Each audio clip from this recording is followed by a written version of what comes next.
Good morning, welcome back. तर आपला हा कुर्गचा डे 2 सुरू झालेला आहे।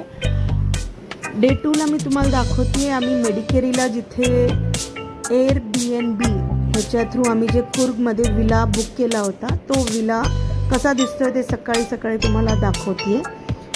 असे तुम्ही कुठलेही ऑनलाईन एअरबीएनबी थ्रू बुकिंग करू शकता। फॅमिली मेंबर्स जर जास्त असतील तर 2 BHK 4 BHK असे तुम्हाला तिथे रूम्स भेटतात आणि खूप सुंदर त्यांचे अफोर्डेबल प्राइसेस असतात। तर तुम्हाला अशी बुकिंग करू शकता।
दुसऱ्या दिवशी पहिले आम्हाला कॅब ड्रायव्हरने नेलं होतं दुबेरे एलिफंट कॅम्प। ह्यासाठी आम्हाला कॅब ड्रायव्हरने शिपमध्ये बसून म्हणजे बोटीत बसून आम्हाला त्या एलिफंट कॅम्पपर्यंत पोहोचायचं होतं। तर कॅब बुक केलेलीच होती आम्ही, त्याच्यात बसून आम्ही पार्किंग केली। त्यानंतर बोटीत बसून पुढे आम्ही एलिफंट अशा हे बघण्यासाठी दुबेरे एलिफंट कॅम्प बघण्यासाठी पुढे गेलो होतो।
पुढचा पाऊल होता आमचा रिव्हर राफ्टिंगचा।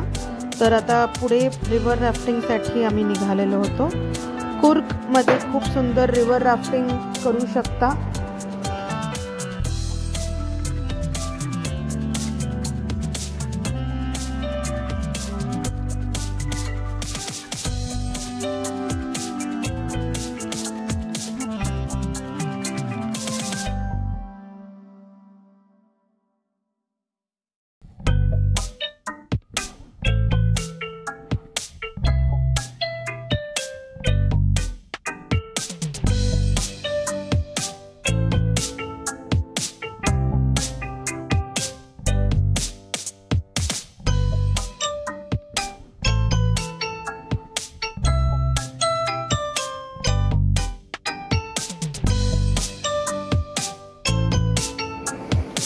असं हे कूर्गमध्ये रिव्हर राफ्टिंगचा थ्रिल एक्सपिरियन्स घेऊन आम्ही डे 2 हा कूर्गमध्ये संपवला आहे।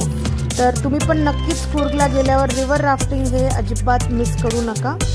आम्हाला 2-1.5 तास लागला कूर्गमध्ये हे रिव्हर राफ्टिंग करायला, पण खूप चांगला असा एक्सपिरियन्स भेटतो।